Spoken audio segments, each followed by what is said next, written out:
Props don't win individual awards. That's not opinion, that's rugby law.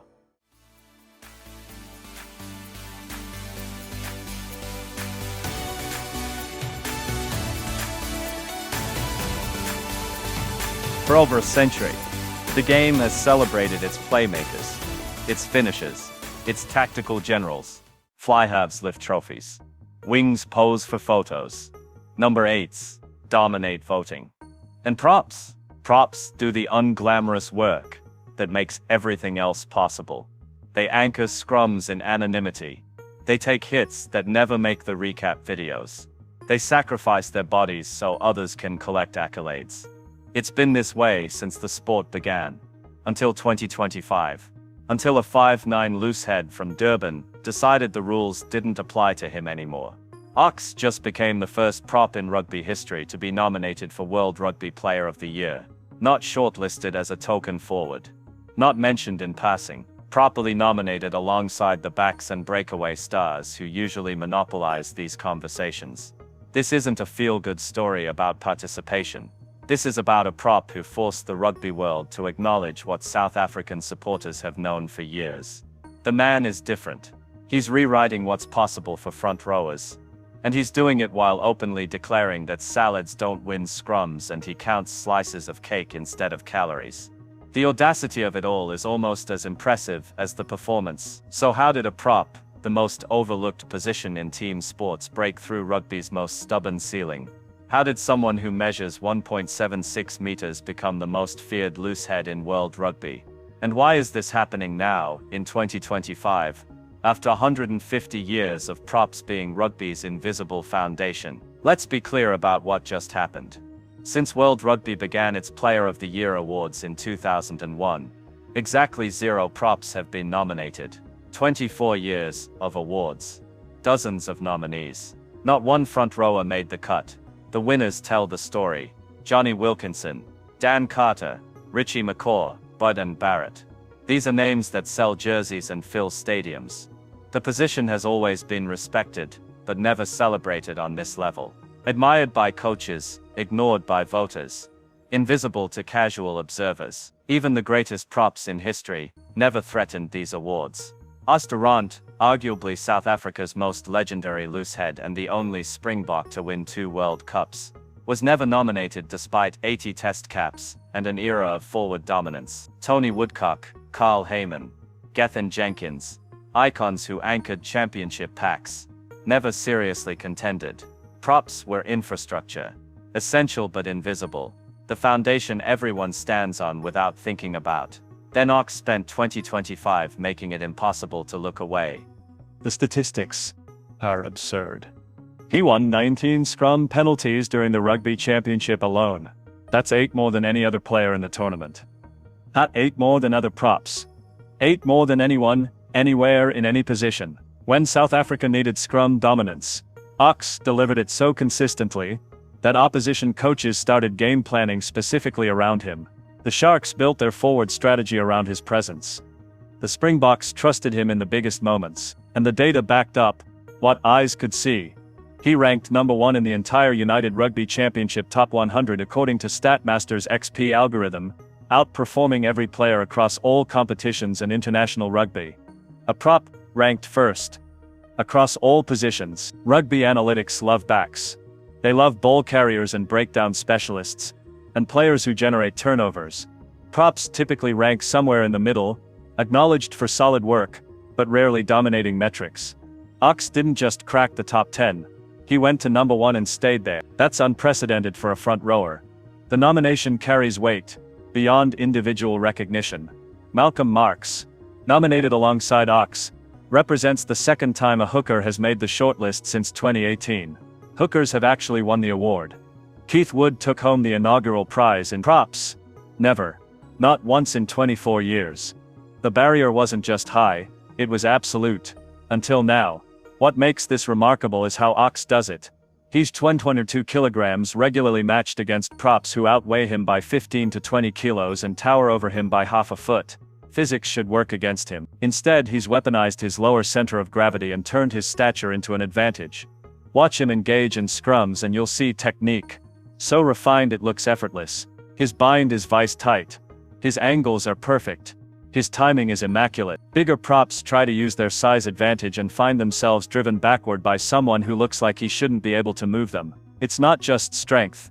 Though Ox has plenty, it's understanding leverage in ways bigger players often don't need to. He had to master technique, because he couldn't rely on size. Now he has both. The personality matters too. In a sport that often demands false modesty, Ox openly talks about eating cake and avoiding salads. He's called himself the Little Destroyer. He plays with confidence that borders on swagger, which feels revolutionary for a prop. Front rowers are supposed to be humble workhorses who deflect praise. Ox credits the team and then makes sure you know he's special. It works because he backs it up every weekend. The nomination tells you everything about his season.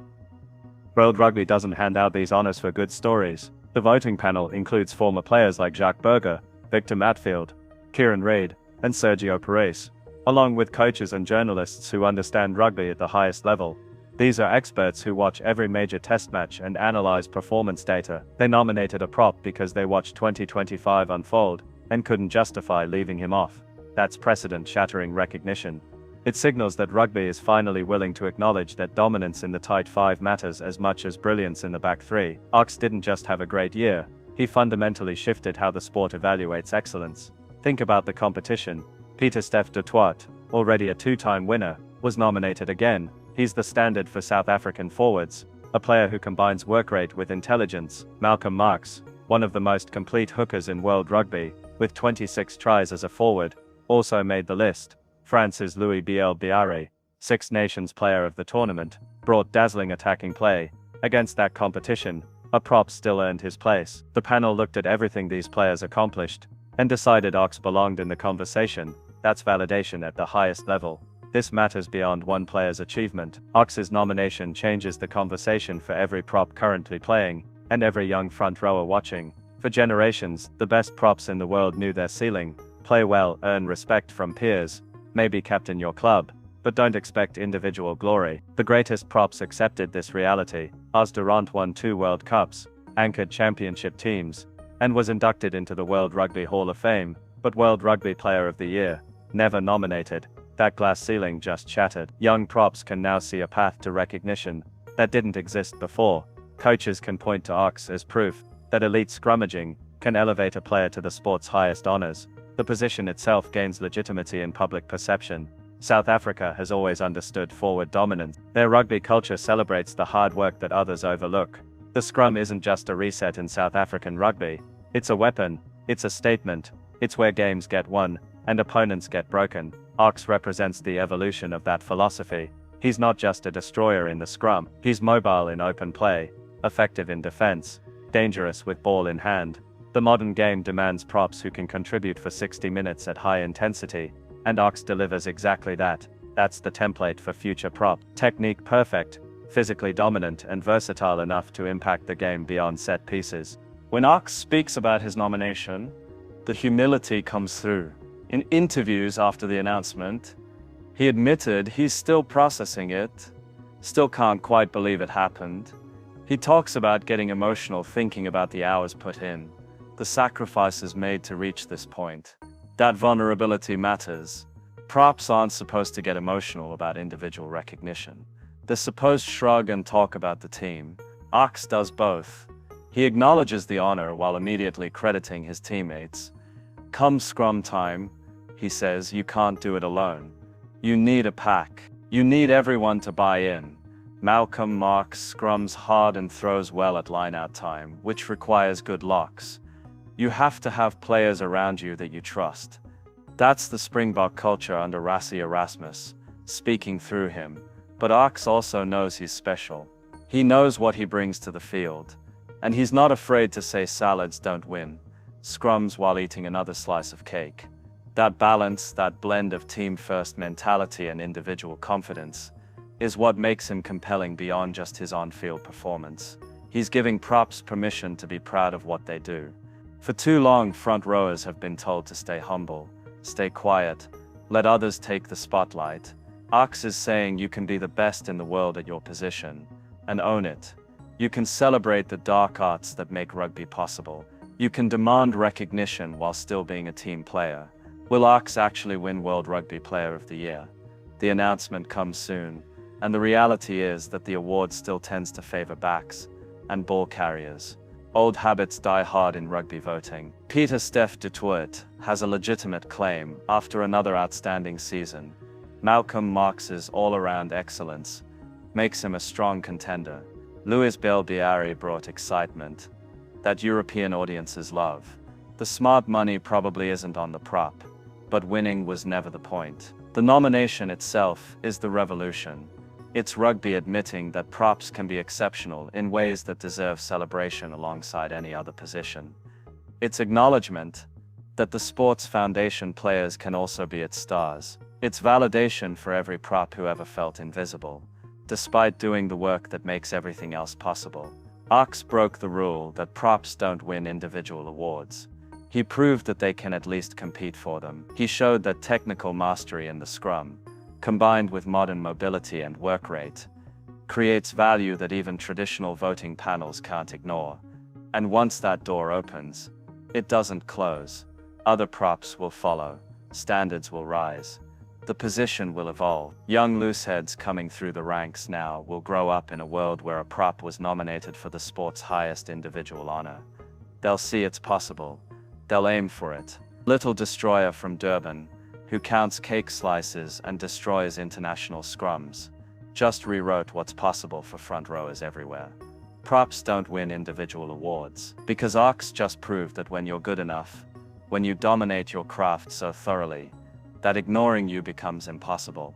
Rugby has to acknowledge greatness, regardless of what number is on your back. He's not just representing himself in this nomination. He's representing Os Durant and Beast Motawario, and every legendary South African prop who paved the way. He's representing Tony Woodcock and Carl Heyman, and Gethin Jenkins, and every international class prop who never got this recognition. He's representing the position itself, finally getting its moment after 150 years of rugby history. And he's doing it while reminding everyone that salads don't win scrums.